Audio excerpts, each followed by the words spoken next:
Hey guys, welcome to lesson 10.5. Today we are going to be focusing on the quadratic formula, okay? So here on our very first slide, we have the quadratic formula. Notice we see that word quadratic in the title, so it only works for quadratic equations that are in the form ax squared plus bx plus c. So again, an example of an equation like that could be x squared plus 4x minus 10. That would be an example of a quadratic equation. Now the second bullet point here is that the quadratic formula lets you solve equations that cannot be factored. So let's say we had nothing that adds up to 4 and multiplies to negative 10. That's where the quadratic formula comes in, if we cannot use any of our methods of factoring. The quadratic formula is our last resort. We want to make sure that we try to factor first because it's going to be much faster. So if we're able to factor, that's what we want to do. So here at the bottom, guys, our quadratic formula, okay? And it really is not as bad as it seems. It is negative b plus or minus the square root of b squared minus 4ac all over 2a. Now it's really important to see where these variables are coming from.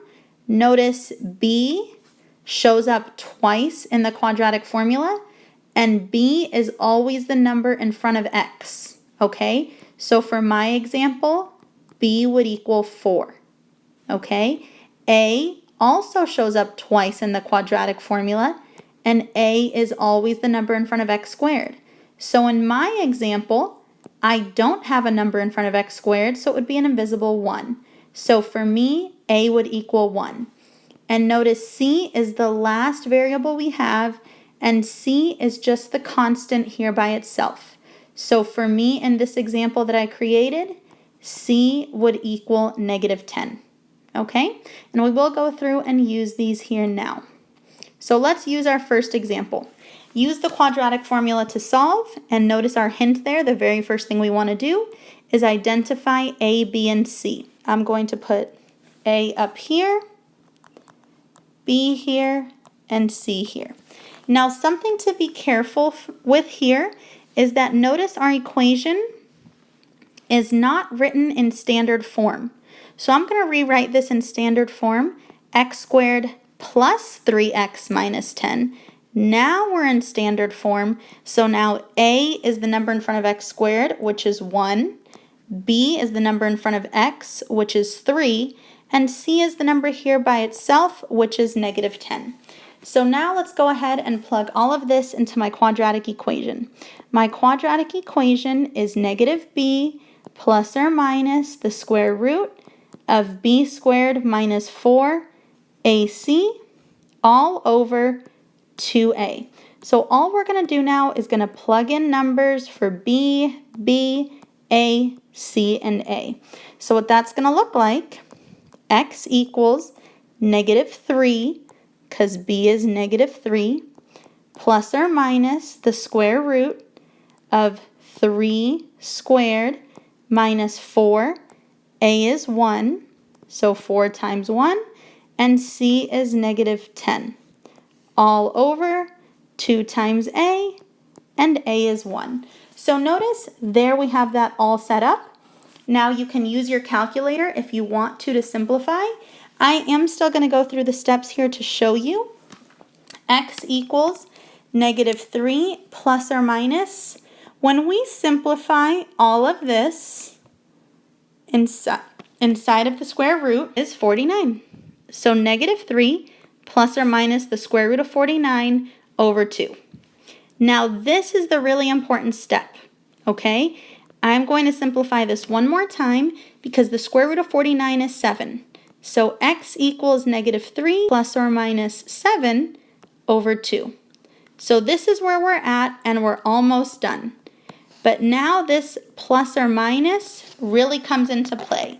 So I'm going to break this equation up into 2 separate parts, okay? So the first part is going to be negative 3 plus 7 over 2. The second equation is going to be negative 3 minus 7 over 2. So that's where that plus or minus comes into play. At the very end, you split it up into two separate equations, and you have x equals negative 3 plus 7 over 2, and x equals negative 3 minus 7 over 2. So let's do our first equation here. Negative 3 plus 7, and then divided by 2, gives me a final answer of x equals 2. And if I do my second equation here, negative 3 minus 7 divided by 2, that gives me a final answer of negative 5. Okay, guys? So here in the bottom left-hand corners, you see what my two final answers would be. When the directions say use the quadratic formula to solve, your two answers would be x equals negative 5 and x equals 2. Now this is just a summary slide of all the ways that we've looked at so far in this chapter of how to solve quadratic equations. Remember, quadratic equations are anything that have that x squared. So we can solve by square rooting, we can solve by factoring. In method 3, we can solve with the quadratic formula. Remember, this is a last resort when factoring doesn't work, okay? We can solve by completing the square. Now, completing the square is a lot of work, so you really only want to use this if the directions ask you to find the vertex, okay? Because completing the square is a lot of work. And the last way that we can solve is by graphing.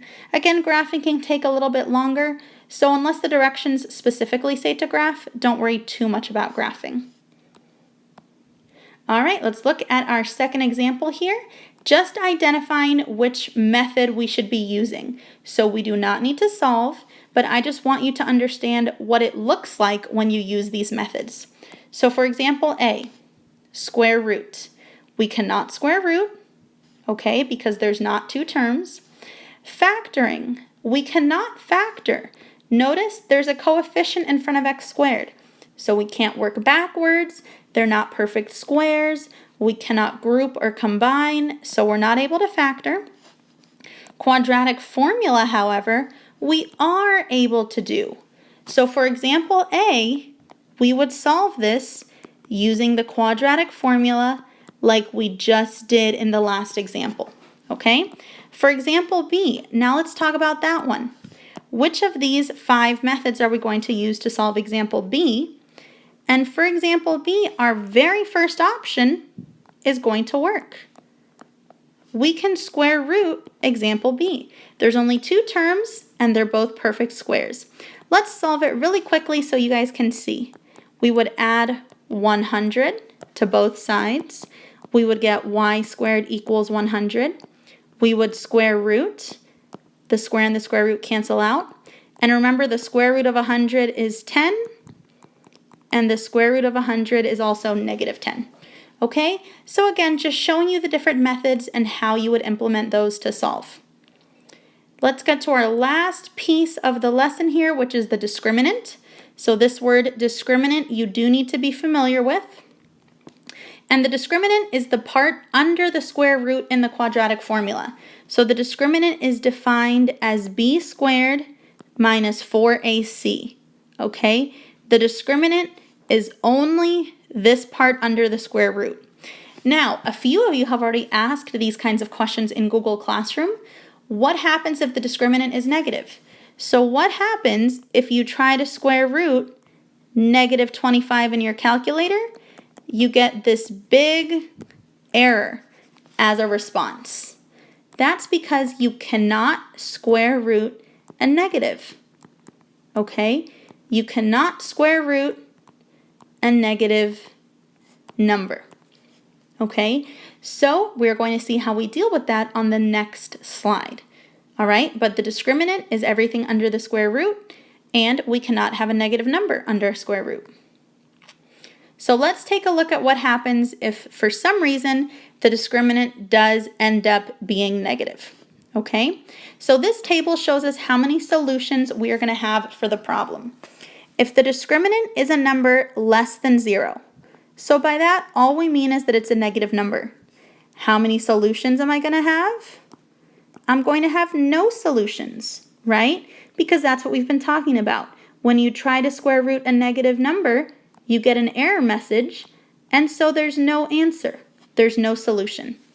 If the discriminant equals 0, there is one answer, okay? Because you can take the square root of 0, but the square root of 0 is just 0. For my last type of discriminant, if my discriminant is greater than 0 or a positive number, we are going to have two answers. And the reason that happens is because the square root of 25 equals 5, and it also equals negative 5, okay? So really take a look at what this table is telling us and why the discriminant is useful. If the discriminant here under the square root, if it's a negative number, I have no solution. If the discriminant equals 0, which is pretty rare, but if it equals 0, I only have one solution. And if the discriminant is a positive number, that's what happens most of the time. Then you're going to have two answers. So let's do my example here. Find the number of real solutions. And hint, how are we going to do that? We're going to do that by finding the discriminant. So here in example A, the first thing I want to do is identify A, B, and C. A is the number in front of x squared, so it's 3. B is the number in front of x, so it's negative 2. Notice the signs matter. And C is the coefficient by itself, so it's 1. Now remember, the discriminant is defined as b squared minus 4ac. So let me just fill that in here for example A. So I'm going to have negative 2 squared minus 4 times A times C. And so when I put all of that, right, we can do all of that in our head. Negative 2 squared is 4, minus 4 times 3 times 1 is 12. So we have 4 minus 12, we end up with negative 8. So if my discriminant is negative 8, how many solutions am I going to have? No solutions. Okay, there is no answer if my discriminant is negative.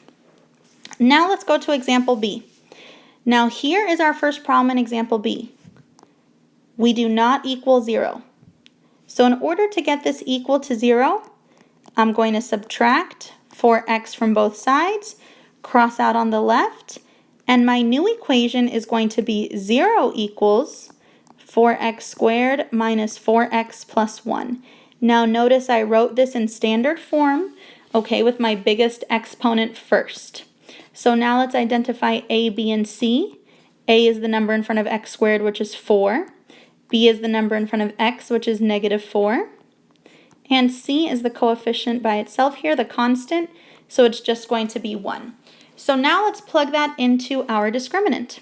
So I would have negative 4 squared minus 4 times A times C. Okay, so now I end up with 16 minus 16 equals 0. So if 0 is my discriminant, then how many solutions am I going to have? I would have one solution to this problem.